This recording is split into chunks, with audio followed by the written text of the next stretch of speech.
Hello students, dear students, हमारा chapter चल रहा था electric charge and electric field. और पिछले चैप्टर में हमने आपको इलेक्ट्रिक चार्ज किसे कहते हैं इसके बारे में समझाया था, डिफाइन करा था। आज बच्चों हम इस चैप्टर में आपको डिफाइन करेंगे प्रॉपर्टीज ऑफ चार्जेस क्या हैं बच्चों। तो प्रॉपर्टीज ऑफ चार्जेस के बारे में बताने से पहले हम आपको बताएंगे चार्ज क्या है। चार्ज तो बच्चों हमने बताया था कि अगर इलेक्ट्रॉन्स की डिफिशियंसी है तो उस कंडक्टर पर बच्चों पॉजिटिव चार्ज डेवलप होगा, और बच्चों यहाँ पे अगर मोर इलेक्ट्रॉन है तो निगेटिव चार्ज वो निगेटिव चार्ज क्या होगा, डेवलप होगा। तो बच्चों आज हम आपको बता रहे हैं प्रॉपर्टीज ऑफ चार्ज के बारे में। तो बच्चों चार्ज की तीन प्रॉपर्टीज होती हैं, फर्स्ट सेकंड थर्ड। पहली है अट्रैक्शन एंड रेपेल, दूसरी है क्वांटिनाइजेशन ऑफ चार्जेस, और तीसरी है conservation of electric charge. Attraction क्या होता है बच्चों? अट्रैक्शन का मतलब होता है पास पास लाना, और रेपेल का मतलब होता है दूर दूर ले जाना। अट्रैक्ट कब होती है? जब बच्चों दो अपोजिट चार्ज एक दूसरे के पास आते हैं, तो मतलब यहाँ पे अपोजिट चार्ज एक दूसरे को अट्रैक्ट करते हैं, और दो सेम चार्जेस हैं तो यह सेम चार्जेस एक दूसरे को रेपल करते हैं। सेम का मतलब हो गया बच्चों, अगर पॉजिटिव पॉजिटिव है तो एक दूसरे को रेपल करेगा, नेगेटिव नेगेटिव है तो एक दूसरे को रेपल करेगा। लेकिन अगर एक पॉजिटिव और दूसरा नेगेटिव है तो यह एक दूसरे को अट्रैक्ट करते हैं। मतलब कि पॉजिटिव नेगेटिव के बीच में अट्रैक्शन फोर्स, और पॉजिटिव पॉजिटिव और नेगेटिव नेगेटिव के बीच में रेपल फोर्स लगता है। दूसरी प्रॉपर्टी है क्वांटिनेशन ऑफ चार्जेस। क्वांटिनेशन ऑफ चार्जेस क्या होता है बच्चों? कि किसी भी ऑब्जेक्ट पर जो चार्जेस होता है वो integral multiple of fundamental charges होता है। मतलब अगर हम किसी भी ऑब्जेक्ट की बात करें तो बच्चों किसी भी ऑब्जेक्ट पे जो चार्ज होगा वो integral multiple of fundamental charge होगा। फंडामेंटल चार्ज क्या होता है बच्चों? किसी भी ऑब्जेक्ट का न्यूनतम मान फंडामेंटल चार्ज कहलाता है। ठीक है, ऑब्जेक्ट के जो चार्ज का न्यूनतम वैल्यू होती है उसे फंडामेंटल चार्ज कहते हैं।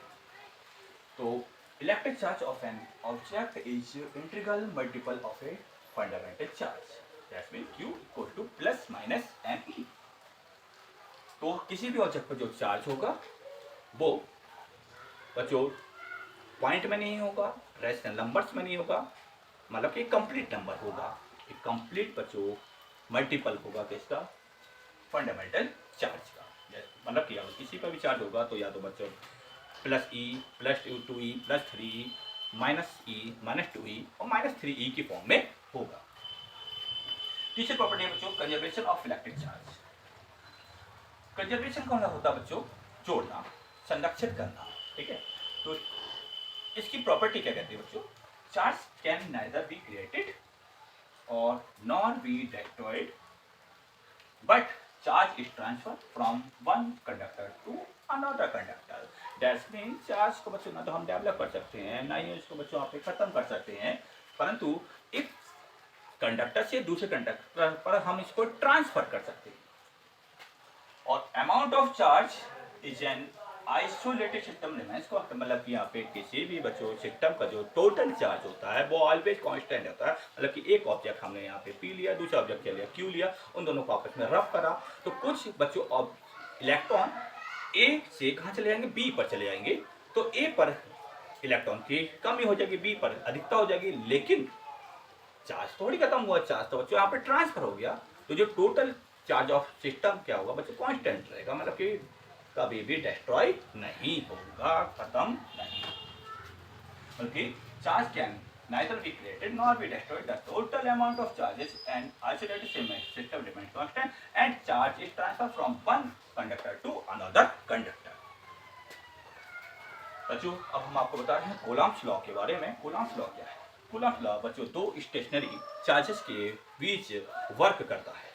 दैट मीन अगर एक चार्ज Q1 है और दूसरा चार्ज Q2 है, और बच्चों ये दोनों स्टेशनरी पॉइंट चार्जेस हैं, तो अगर इन दोनों के बीच की जो डिस्टेंस है वो कितनी हो, स्मॉल r हो, और इन दोनों के बीच में एक इलेक्ट्रिक फोर्स क्या लग रहा हो, F लग रहा हो, तो ये जो इलेक्ट्रिक फोर्स है बच्चों, ये इलेक्ट्रिक फोर्स Q1 और Q2 दोनों चार्जेस के मल्टीपल के प्रोपोर्शनल होता है, और F is proportional to square root F is inversely proportional to the distance between them, और जो हमारा एफ होता है बच्चों आर के कैसे होता है, इनवर्सली प्रोपोर्शनल होता है, ठीक है।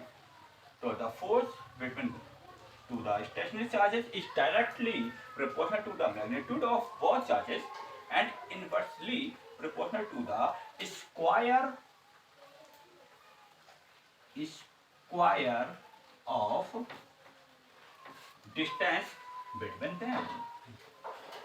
So electric force F is proportional to Q1 into Q2, मतलब कि अगर चार्जेस ज़्यादा होगा, स्टेशनरी चार्जेस की जो वैल्यू होगी वो ज़्यादा होगी, तो हमारा F भी ज़्यादा होगा।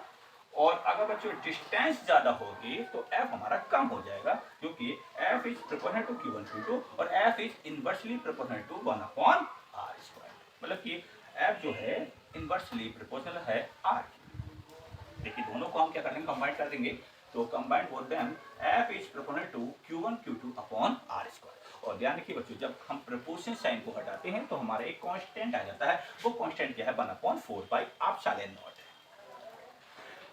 जहां पर ये बच्चों हमारा जो समीकरण प्राप्त हुआ या हमारे इक्वेशन प्राप्त हुई, तो F बराबर हमें मिला F equal to 1/4πε0 Q1 Q2/r² मिला। और वेयर 1/4πε0 क्या है बच्चों, कूलाम कांस्टेंट कहलाता है, जिसकी जो वैल्यू होती है बच्चों 9 × 10⁹ न्यूटन मीटर स्क्वायर पर कूलाम होता है। और एप्सिलॉन क्या है बच्चों, परमिटिविटी ऑफ फ्री स्पेस कहलाती है, ठीक है। Not if dielectric constant of any medium बच्चों, अगर किसी मीडियम का डाइलेक्ट्रिक कांस्टेंट के क्या हो, के हो, तब जब फोर्स क्या हो जाता है बच्चों, फोर्स क्या होता है, F इक्वल टू 1/4πε0 के इंटू Q1 Q2/r² हो जाता है। ये बच्चों एप्सिलॉन के मल्टीपल में आ जाता है। वैल्यू ऑफ एप्सिलॉन क्या होता है, वैल्यू ऑफ एप्सिलॉन होती है बच्चों 8.85 × 10⁻12 कूलम स्क्वायर पर न्यूटन मीटर स्क्वायर। और डायमेंशन कैसे निकालते हैं, तो देखिए यहाँ पे इसकी जो हमारे पास यूनिट है, यूनिट के अकॉर्डिंग हम इसकी डायमेंशन लेंगे। तो हमारे पास क्या कूलम, और कूलम बच्चों चार्ज की यूनिट होती है, और चार्ज की डायमेंशन होती है 80 का स्क्वायर अपॉन में न्यूटन बच्चों बल की यूनिट होती है, और बल की डायमेंशन होती है MLT-2, और मीटर बच्चों लंबाई मतलब कि लेंथ की हमारी क्या होती है, डायमेंशन वो यूनिट होती है, और लेंथ की जो डायमेंशन है L है, स्क्वायर लगा तो L²। अब देखिए ये m को ऊपर ले जाएंगे तो बच्चों यहाँ पे क्या होगा, m इनवर्स हो जाएगा। L की पावर देखिए 1, L की पावर 2, तो L की पावर 3, लेकिन ऊपर ले जाएंगे तो L की पावर -3, t की पावर देखिए -2 है, और t की पावर ऊपर जाके 2 है, तो ये ऊपर जाएगा तो t की पावर +4 हो जाएगा, और a की पावर 2 हो जाएगा। तो आप बच्चों इस टॉपिक को नोट भी कर सकते हैं अपनी कॉपी पर, और इसे समझ सकते हैं। तो आज हमने आपको चार्ज की प्रॉपर्टीज समझाई हैं, और बच्चों आज हमने आपको कूलम्स लॉ के बारे में समझाया है। तो ध्यान रखिए, कूलम्स लॉ ऑलवेज बच्चों केवल स्टेशनरी पॉइंट चार्जेस के बीच में ही कार्य करता है, ठीक है। और ये जो बच्चों कूलम्स लॉ होता है, न्यूटन्स लॉ, ये कैसे होता है बच्चों, इक्वली होता है, न्यूटन्स लॉ के इक्वली होता है, ठीक है। थैंक यू बच्चों।